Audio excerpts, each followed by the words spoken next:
हाय नमस्कार बच्चों, मैं फिर से आ गई हूँ आपके लिए लेकर हिंदी।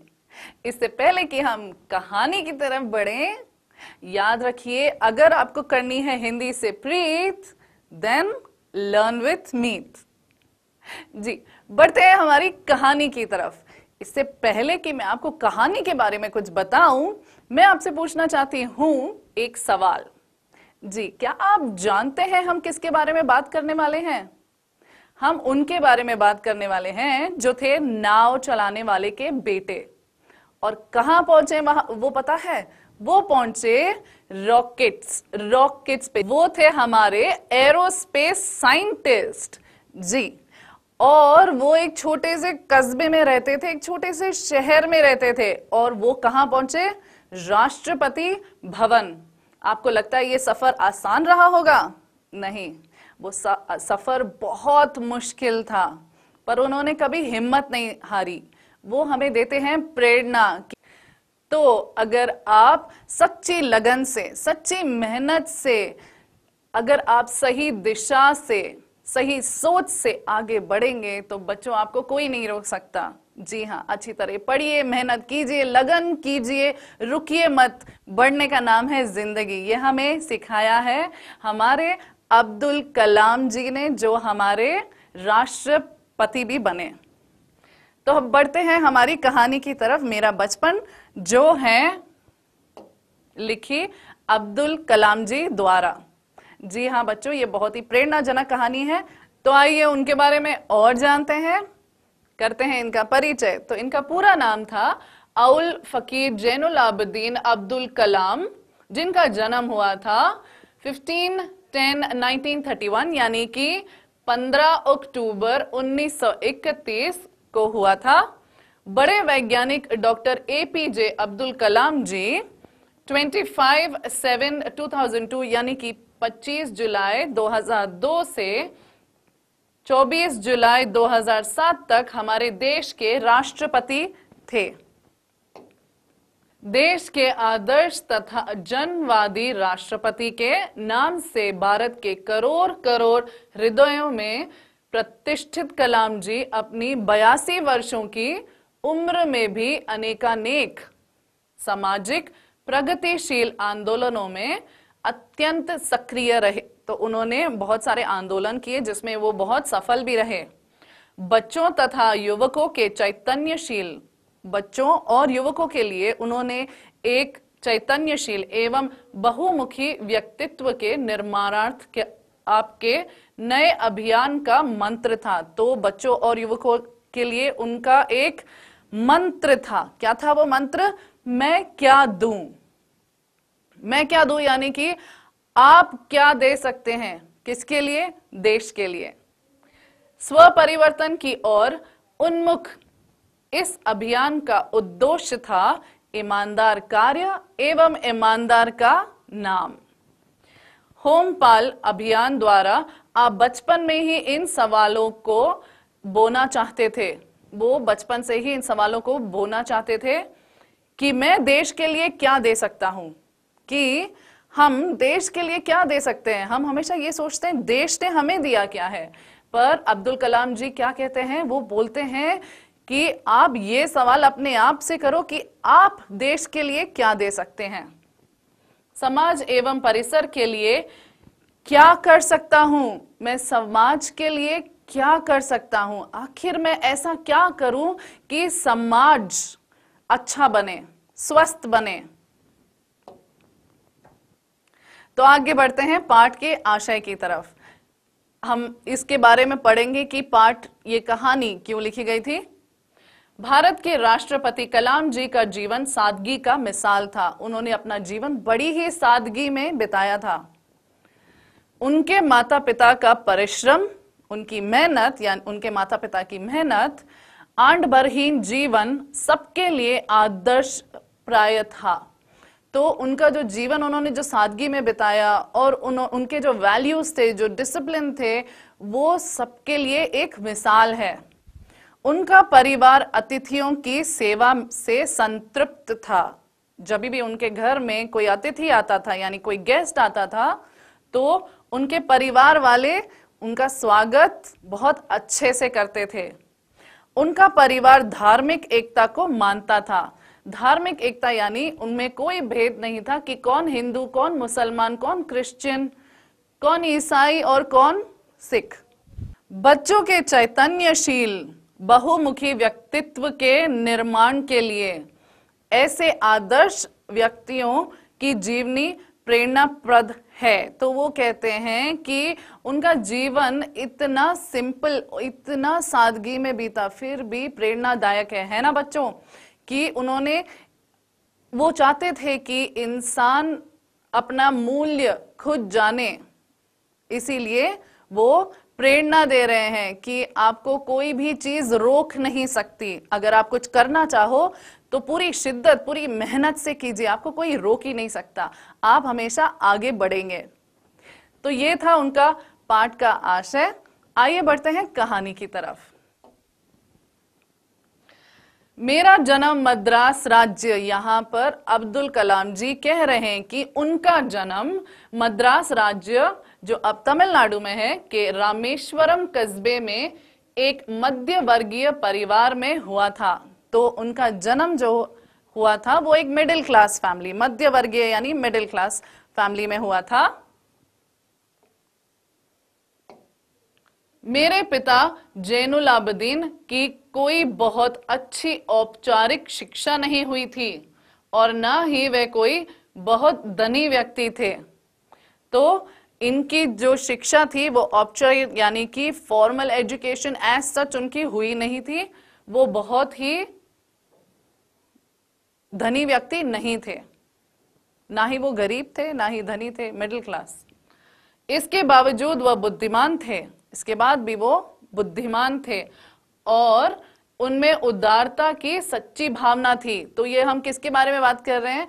उनके पिताजी के बारे में, जो बहुत सिंपल थे, सादे थे, उनकी औपचारिक शिक्षा नहीं हुई थी, फिर भी वो बहुत होशियार थे, बुद्धिमान थे और उनमें उदारता की सच्चाई, उदारता यानी देने, वो बहुत काइंड, हम्बल थे, की सच्ची भावना थी। मेरी माँ आशी अम्मा उनकी आदर्श जीवन संगिनी थी। तो जीवन संगिनी होता है जो जीवन में साथ दे, पति पत्नी हमेशा जीवन में साथ देते हैं एक दूसरे का। ये वही कह रहे हैं कि उनकी माँ उनके पिताजी की जीवन संगिनी थी, वो हमेशा उनके साथ खड़ी रही। मेरे माता पिता को हमारे समाज में एक आदर्श दंपत्ति के रूप में देखा जाता था। तो उनके जो माता पिता हैं उन्हें एक आदर्श दंपत्ति, एज अ कपल उन्हें देखा जाता था कि वो बहुत ही अच्छे माँ बाप रहे हैं, एक अच्छे पति पत्नी रहे हैं। मैं कई बच्चों में से एक था। तो उनके कई बच्चे थे, अब्दुल कलाम जी के पिताजी के कई बच्चे थे, उनमें से एक थे अब्दुल कलाम जी। लंबे चौड़े व सुंदर माता पिता का छोटी कद काठी का साधारण सा दिखने वाला बच्चा। तो वो अपने बारे में बता रहे हैं कि वे सुंदर माता पिता, उनके जो माता पिता थे वो बहुत सुंदर थे, लेकिन ये जो थे उनकी छोटी कद काठी का साधारण सा दिखने वाला बच्चा। तो वो अपना बता रहे हैं कि मैं साधारण सा दिखने वाला बच्चा था, जबकि मेरे माता पिता बहुत ही खूबसूरत थे। कद काठी का मतलब ये होता है बच्चों की देह का गठन। तो हाइट, कद वो होता है, और काठी यानी कि आपकी बॉडी। वो अपने बारे में बता रहे थे। हम लोग अपने पुश्तैनी घर में रहते थे। पुश्तैनी यानी पुराने घर में, जहां पर युगों पीढ़ी पीढ़ी से उनके माँ बाप रहे हैं, फिर उनके दादा दादी हैं, माँ बाप हैं, सब ऐसे पुश्तैनी। पुश्तैनी यानी पैतृक, मतलब पीढ़ी से चला आया घर। रामेश्वरम की मस्जिद वाली गली में बना ये घर चूने, पत्थर व ईंट से बना, पक्का और बड़ा था। तो वो घर के बारे में बता रहे हैं कि उनका घर जो था वो चूने, मिट्टी और ईंट से बना हुआ था, वो पक्का घर था। तो ऐसा ही समझ लीजिए एक कोई घर। ये उनका असली वाला घर है। ये पहले पुश्तैनी, जो पहले उनका घर था, ये बिल्कुल वैसा ही है। तो आपको आइडिया आएगा कि पुश्तैनी क्या है। मेरे पिता आंट बरहीन व्यक्ति थे और सभी अनावश्यक एवं ऐशो आराम वाली चीजों से दूर रहते थे। आंड बरहीन यानी कि सोच समझ के चीजें खरीदने वाला। तो उनके पिताजी जो थे वो आंड बरहीन व्यक्ति थे और सभी अनावश्यक यानी कि फालतू ऐसे ही खर्च कर लो वैसे वाले व्यक्ति नहीं थे। एवं ऐशो आराम वाली चीजों से दूर रहते थे। कोई भी ऐशो आराम वाली कोई चीज हो उनसे वो दूर ही रहते थे। सिर्फ जरूरत वाली चीजों पर वो ध्यान देते थे। पर घर में सभी आवश्यक चीजें समुचित मात्रा यानी कि करेक्ट, जितनी जरूरत है उतनी समुचित मात्रा में सुलभता से उपलब्ध थी। यानी कि जरूरी मात्रा में हमेशा रहती थी कि अगर आपको किसी चीज की जरूरत है तो सही मात्रा में पड़ी है। वेस्ट करने के लिए उन्होंने कोई भी चीज रखी नहीं थी। समुचित यानी योग्य। वास्तव में मैं कहूंगा कि मेरा बचपन बहुत ही निश्चितता और सादगी में बीता। तो उनका जो जीवन था वो बहुत ही सादगी में बीता। भौतिक एवं भावनात्मक दोनों ही दृष्टियों से, तो फिजिकली भी वो बहुत सादे थे और मेंटली भी। तो उनकी सोच जो थी वो बहुत सिंपल थी।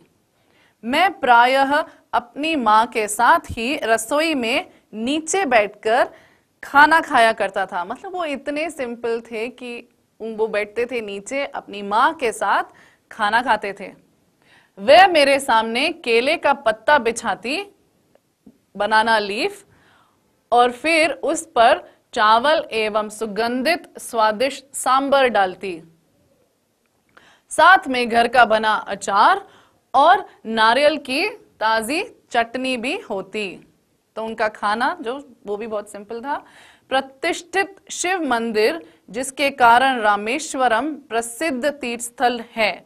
तो प्रतिष्ठित यानी फेमस शिव मंदिर है वहां पे रामेश्वरम में का हमारे घर से 10 मिनट का पैदल रास्ता था। तो उनके घर से मंदिर का रास्ता सिर्फ 10 मिनट का था अगर हम पैदल जा रहे हैं तो। जिस इलाके में हम रहते थे वह मुस्लिम बहुल था। बहुल यानी बहुत, यानी कि जहां पर वो रहते थे वहां बहुत सारे मुसलमान रहते थे। लेकिन वहां कुछ हिंदू परिवार भी थे जो अपने मुसलमान पड़ोसियों के साथ मिलजुल कर रहते थे। तो कुछ कुछ हिंदू परिवार भी थे जो साथ में घुल मिलकर रहते थे। हमारे इलाके में एक बहुत ही पुरानी मस्जिद थी जहां शाम को नमाज के लिए मेरे पिताजी मुझे अपने साथ ले जाते थे। तो वो अपने पिताजी के साथ मस्जिद में जाते थे।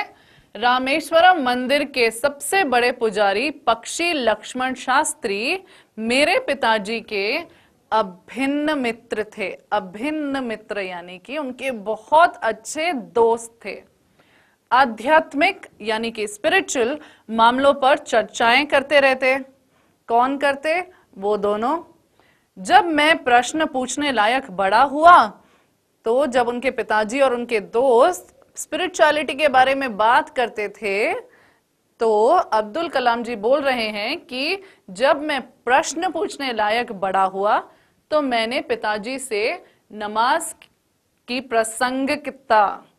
प्रासंगिकता यानी कि उसके रेलेवेंस के बारे में वे कहते। जब वो उनके बारे में पूछते तो वो कहते थे जब तुम नमाज पढ़ते हो तो तुम अपने शरीर से इतर ब्रह्मांड का एक हिस्सा बन जाते हो। तो जब हम नमाज पढ़ते हैं तो हम ब्रह्मांड का एक हिस्सा बन जाते हैं।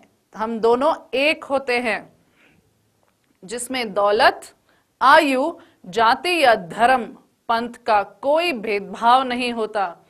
तो जब हम नमाज पढ़ते हैं तो हम इस तरह एक हो जाते हैं कि जाति, धर्म ये सब चीजें मायने नहीं रखती, हम सब एक हो जाते हैं। मुझे याद है पिताजी की दिनचर्या पौ फटने के पहले ही सुबह 4 बजे नमाज पढ़ने के साथ शुरू हो जाती थी। तो उनकी सुबह नमाज पढ़ने के साथ शुरू होती थी। पौ फटना यानी कि सुबह होना। तो सूरज निकलने से पहले ही वो नमाज पढ़ते थे और उनके दिनचर्या यानी कि जो वो दिन में करते थे सारी चीजें वो नमाज पढ़ने के बाद ही शुरू होती थी। नमाज के बाद वे हमारे नारियल के बाग जाया करते। नारियल यानी कोकोनट। बाग घर से करीब 4 मील दूर था। तो जो बाग था, बाग यानी कि नारियल का बाग, वहां बगीचा, वो घर से करीब 4 मील दूर था। करीब दर्जन भर नारियल कंधे पर लिए पिताजी घर लौटते और उसके बाद ही उनका नाश्ता होता। तो वो दर्जन यानी कि 12, तो दर्जन भर नारियल वो कंधे पर लेके आते थे और इसके बाद ही वो नाश्ता खाते थे। मैंने अपनी विज्ञान एवं प्रौद्योगिकी यानी कि साइंस एंड टेक्नोलॉजी की सारी जिंदगी में पिताजी की बातों का अनुसरण करने की कोशिश की है। जो पिताजी ने उन्हें सिखाया है वो उनको फॉलो करने की उन्होंने हमेशा कोशिश की है। किनने? अब्दुल कलाम जी ने। मैंने उन बुनियादी सत्यों को समझने का भरसक प्रयास किया है।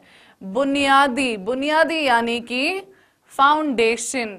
तो उस सच का फाउंडेशन यहां पर कौन है? उनके पिताजी। वो हमेशा सच बोलते थे, इसीलिए अब्दुल कलाम जी ने भी अपने पिताजी से वो सीखा है। तो उन बुनियादी सत्यों को समझने का भरसक प्रयास किया है। वो कोशिश करते थे दुनिया के सारे सच जानने के लिए भी, साइंस और टेक्नोलॉजी के बारे में भी, स्पिरिचुअलिटी के बारे में भी।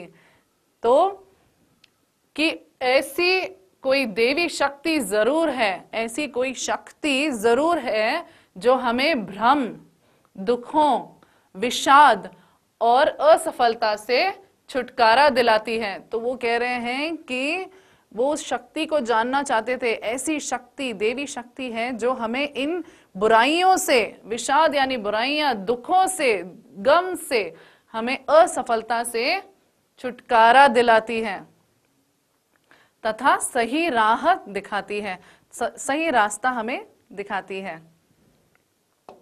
जब पिताजी ने लकड़ी की नौकाएं बनाने का काम शुरू किया तो उनके पिताजी क्या करते थे?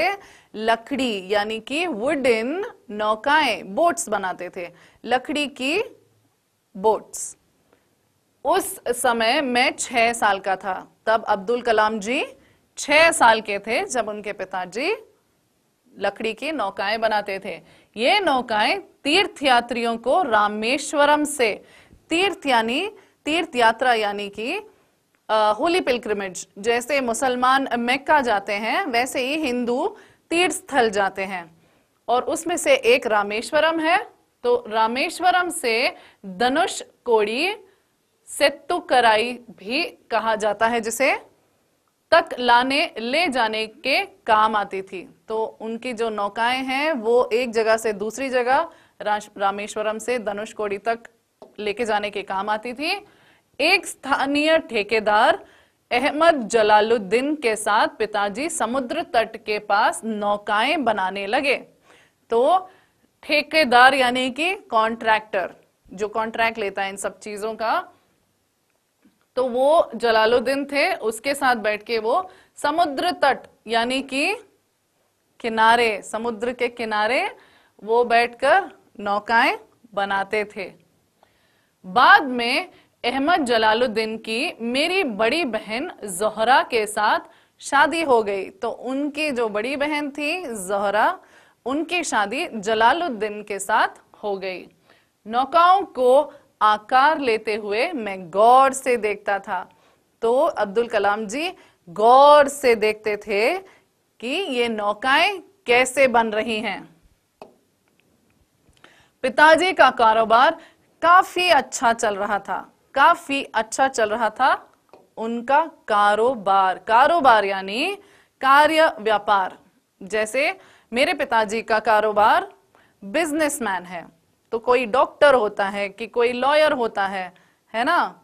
तो वैसे ही कारोबार जो वो काम करते हैं। एक दिन 100 मील प्रति घंटे की रफ्तार से हवा चली और समुद्र में तूफान आ गया। तो एक दिन क्या हुआ, 100 मील प्रति घंटे 100 माइल्स पर आवर की रफ्तार यानी कि स्पीड, गति से हवा चली, इतनी तेज हवा चली कि तूफान आ गया समुद्र में। तूफान में सेतुकराई के कुछ लोग और हमारी नावें बह गई। बह जाना मतलब सिंक। तो सेतुकराई के कुछ लोग थे जो डूब गए नाव के साथ। उसी में पाम्बन पुल भी टूट गया। तो पुल का नाम था पाम्बन पुल, ब्रिज जिसे कहते हैं। और यात्रियों से भरी ट्रेन दुर्घटनाग्रस्त हो गई और जो यात्रियों से यानी कि टूरिस्ट जो वहां पर थे, वहां पे उनका एक्सीडेंट हो गया। दुर्घटनाग्रस्त यानी कि एक्सीडेंट हो जाना।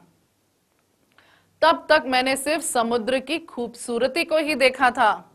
तो तब तक उन्होंने तो सिर्फ समुद्र की खूबसूरती को देखा था। हम जब जाते हैं समुद्र के पास तो ठंडी हवा लेते हैं, देखते हैं कि कितना खूबसूरत समुद्र होता है, लोगों को खेलते देखते हैं, है ना। तो उन्होंने भी अब तक सिर्फ खूबसूरती देखी थी, पर अब उन्होंने क्या देखा, तो जब कोई दुर्घटना होती है तो क्या होता है, लोगों को रोते हुए देखना, वहां पर बहुत सारी गंदगी, वहां पर बहुत सारा रोना धोना, बहुत सारी ऐसी चीजें जो हम देखना नहीं पसंद करते, उन्होंने वो वहां पर देखी। उसकी अपार एवं अनियंत्रित यानी अनकंट्रोलेबल ऊर्जा ने मुझे हतप्रभ कर दिया। यानी कि हतप्रभ मतलब शौक कर दिया। उन्होंने अब तक सिर्फ खूबसूरती देखी थी, पर अब ये दुर्घटना देखकर उनका मन भर आया। वो हैरान हो गए कि ऐसी भी कोई चीज होती है। मतलब दुर्घटना में लोगों का इतना तकलीफ में देखकर वो उनसे बर्दाश्त नहीं हुआ। तो बच्चों यहां खत्म होता है हमारा पहला भाग। आगे क्या होगा, अब्दुल कलाम जी हमें और क्या सिखाएंगे, ये हम देखेंगे हमारे दूसरे भाग में। पर अब तक हमने जो सीखा है उसका करेंगे हम रिवाइज। जी हाँ, अब तक हमने जितनी भी कहानी सुनी है, चलिए अब प्रश्नोत्तर के थ्रू हम लोग इसे रिवाइज करते हैं। एक वाक्य में उत्तर दीजिए। पहला प्रश्न, अब्दुल कलाम जी का जन्म कहाँ हुआ था? तो अब्दुल कलाम जी का जन्म याद रखिए, सांबर चटनी उनकी माँ खिलाती थी तो साउथ साइड ही हुआ है। अब साउथ में कहां पर? उनका जन्म मद्रास राज्य के रामेश्वरम कस्बे में हुआ था। तो हमारा अब दूसरा प्रश्न, अब्दुल कलाम जी बचपन में किस घर में रहते थे? आपको याद है? जी हाँ बच्चों, अब्दुल कलाम जी अपने पुश्तैनी घर पे रहते थे। हमारा तीसरा प्रश्न, अब्दुल कलाम जी के बचपन में दुर्लभ वस्तु क्या थी जो बहुत कम उन्हें चाहिए होती थी या फिर जो नहीं मिलती थी? वो थी, अब्दुल कलाम जी के बचपन में पुस्तकें दुर्लभ वस्तु थी। तो अब हमारा चौथा प्रश्न, जैनुल आबदीन ने कौन सा काम शुरू किया था? उनके पिताजी ने कौन सा काम शुरू किया था? जी हाँ बच्चों, उन्होंने लकड़ी की नौकाएं, वुडन बोट्स बनाने का काम शुरू किया था। तो अब चलते हैं आगे बढ़ते हुए, 2-3 वाक्यों में उत्तर लिखिए। अब थोड़े ज्यादा बड़े प्रश्न हैं पर इनका उत्तर लिखिए। अब्दुल कलाम का बचपन बहुत ही निश्चितता और सादगी में बीतने का कारण लिखिए। किस कारण की वजह से वो इतने सादे थे? अब्दुल कलाम के घर आडंबर के लिए कोई स्थान नहीं था, वेस्ट करने के लिए कोई चीज नहीं थी। अनावश्यक या ऐशो आराम वाली चीजों से वे दूर रहते थे। घर में आवश्यक चीजें समुचित मात्रा में सुलभता से उपलब्ध थी। तो सही मात्रा में इंपॉर्टेंट चीजें हमेशा उनके पास रहती थी। हमारा दूसरा प्रश्न, आशियाम्मा जी अब्दुल कलाम को खाने में क्या देती थी, यानी कि उनकी माँ उन्हें खाने में क्या देती थी? आशियाम्मा जी अब्दुल कलाम को खाने में चावल एवं स्वादिष्ट सांभर देती, साथ में घर का बना अचार और नारियल की ताजी चटनी भी देती थी। तो ये वो खाते थे। प्रश्न 3, जैनुलाब्दीन नमाज के बारे में क्या कहते थे? उनके पिताजी नमाज के बारे में क्या कहते थे? अगर आपको याद है, मैंने आपको समझाया था ब्रह्मांड के बारे में। जी हाँ, एक बार अब्दुल कलाम ने अपने पिताजी जैनुलाब्दीन से नमाज के प्रासंगिकता के बारे में पूछा। तब उन्होंने कहा, यानी कि उनके पिताजी ने कहा कि जब तुम नमाज पढ़ते हो तो तुम अपने शरीर से इस ब्रह्मांड का एक हिस्सा बन जाते हो, जिसमें दौलत, आयु, जाति या धर्म पंथ का कोई भेदभाव नहीं होता। हमारा चौथा प्रश्न, जैनुलाब्दीन ने कौन सा काम शुरू किया था? उनके पिताजी ने कौन सा काम शुरू किया था? जैनुलाब्दीन ने लकड़ी की नौकाएं बनाने का काम शुरू किया। एक स्थानीय ठेकेदार के साथ समुद्र तट के पास वे नौकाएं बनाने लगे थे। नौकाएं तीर्थ यात्रियों को रामेश्वरम से धनुषकोडी तक ले जाने के काम आती थी। तो आना जाना बोट्स में होता था। तो बच्चों, बस यहीं खत्म होता है हमारा आज का पहला भाग, मेरा बचपन कहानी का पहला भाग। मैं उम्मीद और प्रार्थना करती हूं कि आप अच्छी तरह से पढ़ाई करेंगे और आपको ये कहानी समझ आ गई है।